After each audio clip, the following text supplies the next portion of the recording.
the United States want to do? Help the Jews and Israel. Help Israel. Help Israel. Help Israel. Please say it. What does it want to do? Please say it. Please say it. By doing what? Israel. And accomplishing what? If you It wants to topple the regime in Tehran, right? Okay, And you can fine. only do that through a ground invasion, okay? Yeah, true. So the United States is trying to topple Iran. Okay. But then you also have other actors. Oh shit, we're getting there. It's coming. It's coming. Oh ho ho. Hold up. What did this man say? Topple the regime in Tehran, right? And you can only do that through a ground invasion, okay? What did he say? So the United States is trying to topple Iran. But then you also have other actors, okay? So Iran. What does Iran want to do? No. What does Iran want to do? Or basically the Revolutionary Guard Corps. What do they want to do? Should we?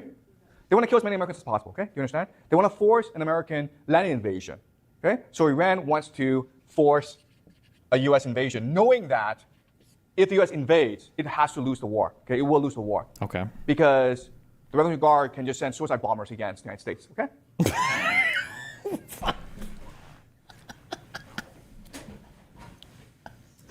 What is it? What? Not the suicide bombers? No, the U.S. Army could never. Well, to be fair, we are trapped and encircled by mountains with no supplies, and all of our F-35s getting blown up with rocket launchers from Camelback and scimitars thrown at our drones. Oh, and our planes getting shot down by drones. Fuck. Now let's look at Israel. Yeah! Okay? We know that the United States wants to topple Iran. We know that Iran wants to force a U.S. invasion to defeat So that the Americans, to humiliate the Americans, and exact revenge He's for what getting happened in the past. Okay? And- what does Israel want to do? What is Israel's optimal outcome? You guys know? how optimal could it be? Let's think for a moment. Iran toppled.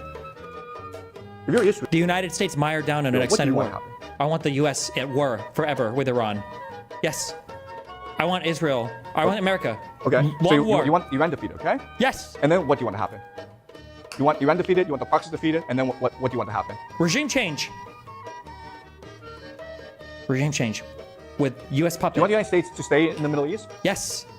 Like Iraq. Right? What happens if the United States? What happens if the United States and Iran both lose the war? I mean, Iran is destroyed as a country. The United States is destroyed as a military presence in the Middle East. What would happen? Then the U.S. can't protect Israel anymore. Israel get destroyed. Israel becomes the top dog in the Middle East. Do you understand? Oh, never mind. I'm sorry. We went into. That's even harder. Okay. Okay. Yes. Israel can now control the entire Middle East. Oh, So the ultimate outcome for Israel is Is they Iran destroy each and the other. United States are both destroyed. Okay. Yes. You understand? That's why How they want to about- take us in. how about Saudi Arabia. What is their optimal outcome? Israel gets nuked. Exactly the same as Israel. Exactly. Okay. You understand? Yes. Holy. Okay. Oh, never mind. Sorry. Which will leave the Middle East to Saudi Arabia and Israel. But Israel is a far superior military than Saudi Arabia. Okay? Remember, it's very easy to blow up Saudi Arabia. They have oil fields, okay? This guy's be trolling. This can't be real. This is not a real person. This is AI. Stop. This is not real. This cannot be a real person. This is an AI. It is being. This guy's gonna be a Lex Friedman in 30 days. This guy might have already shot his Lex Friedman episode. This can't be a real person. There are so many great sound clips from this. What is this? Okay? Which will leave the Middle East to Saudi Arabia and Israel. But Israel is a far superior military than Saudi Arabia. Okay? Remember, it's very easy to blow up Saudi Arabia. They have oil fields, okay? Not that easy to blow up Israel. So Israel becomes a top Because they have nothing. dog. You understand game theory? In other words, all the major participants want an invasion of Iran. Okay? But they want different outcomes. And Saudi Arabia and Israel most benefit if this situation happens, where you have 100,000 US troops in the country and they can't get out, okay? Because it becomes. I want to do this. I feel like I could do like a whole. I should pick like Asia or something as well, and then like I get like 30 minutes to browse the first paragraph of every Wikipedia of every country in Asia in the past like 50 years of war, and then tie it all together In Asia, there are three things that determine who wins. One is who has the coolest looking armor. Two is who has been nuked the least by the United States. And three is how many people you killed with communism. Sunk cost fallacy. The United States can only pour in more soldiers. Okay, does that make sense?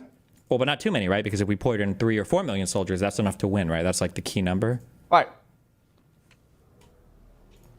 So is this clear to you guys? Okay? You can either use historical analysis to get to this outcome, but you can also use game theory to get to this outcome. Any questions so far? What circumstances follow the U.S. using nuclear bombs? Okay, great, okay. So Celine asked the most pivotal question, okay? Oh, what? How do we don't go to war? How do we avoid? The United States has nuclear weapons, which Okay. is its ultimate trump card, right? Okay. So what Trump can say to Tehran is like, I have 100,000 troops in the country. You have to let them go, or I will nuke you.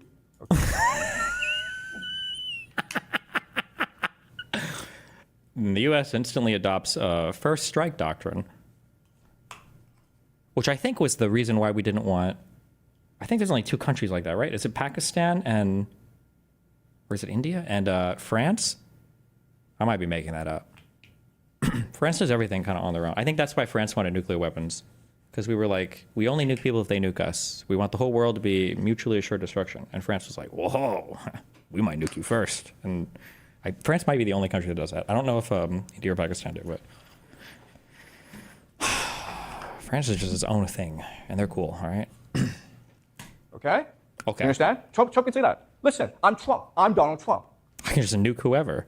I need to look strong. I have 100,000 troops in the country. I can't get them out of the country. So he says to Tehran, you either let them go, okay? You either guarantee him safe passage out of the country, or I will nuke you. Right? So that's what will happen. That is what Donald Trump will do. Once the situation arises, the only way for Donald Trump to save face is to threaten Tehran and says, you either let my guys go, or I will nuke the entire country. Right? The whole goddamn thing. So how does Tehran get out of this situation? By nuking Israel. By letting them out? How do the Iranians protect themselves against this possibility? Because you're absolutely right. This is exactly what will happen if this situation will arise. Trump will respond with nuclear weapons. By moving all of their people over to Saudi Arabia. By bringing the Houthi pirates to shoot down the nuclear missiles. With a threat of nuclear weapons. So what must Iranians By threatening to bomb Saudi Arabia and blowing the whole country up and all their oil fields. do to protect themselves against this possibility? Who can help the Iranians now? Who can help them? Israel. Saudi Arabia. China. Russia. Okay, you understand? Fuck, Russia. Goddamn. They're already friends. They're already allies. What do you mean?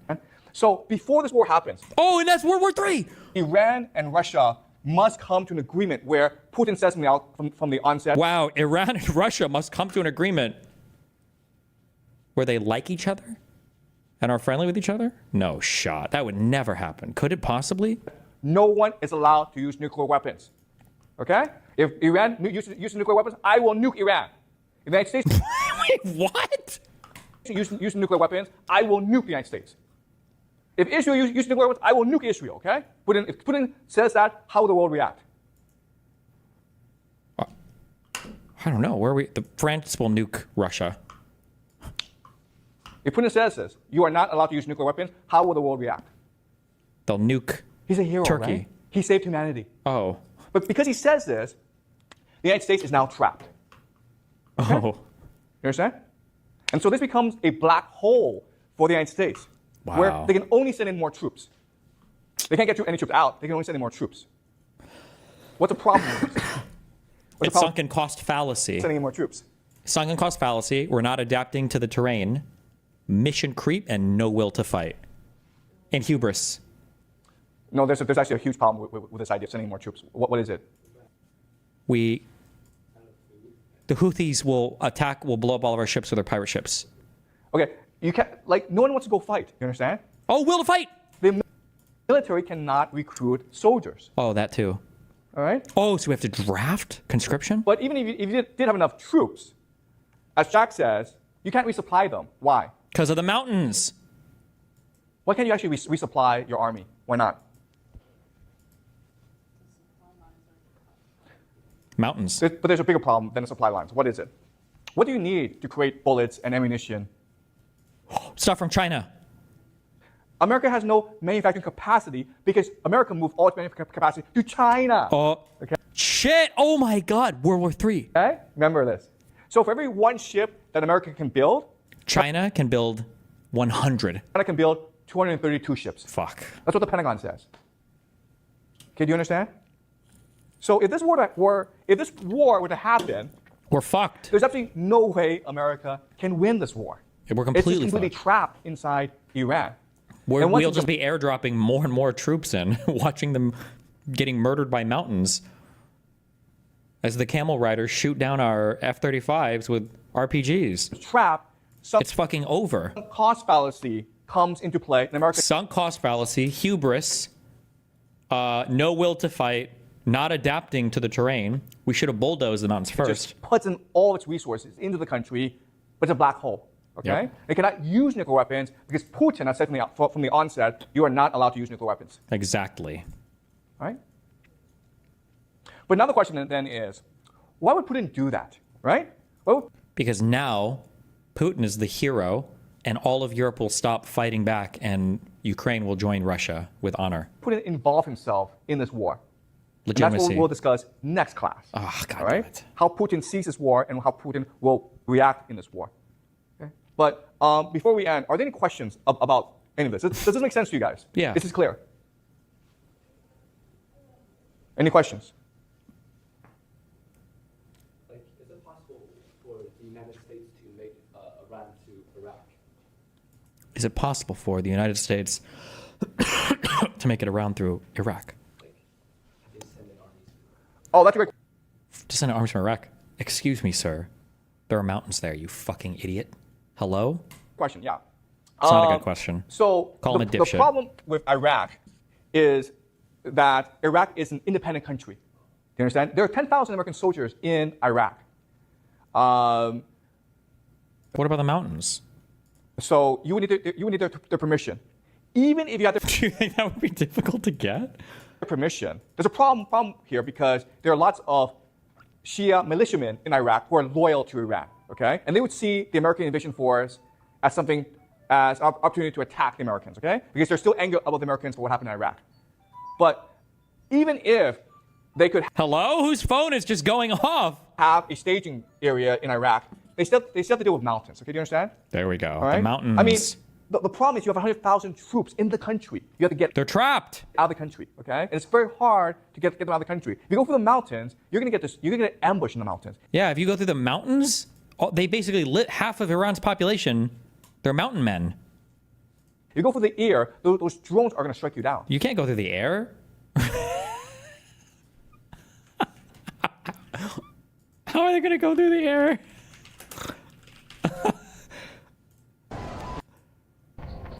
I got to get out of here. Can't do this because the drones will get you.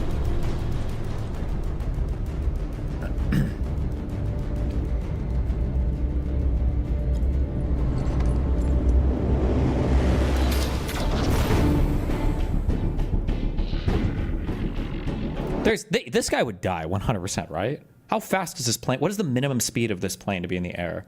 To go from 0 to I feel like he would get picked up and he would instantaneously just be squished in his suit and he would die. It's like I'm sure people brought this up. The meme of if Superman swoops in front of somebody to fly and save them, wouldn't they just die as soon as Superman picks them up? That's the issue. Okay. All right. Does that make sense? Okay. Yeah, we got it. Any more questions? Thank you, sir. Okay, great. So on Friday we'll talk about Putin. Okay.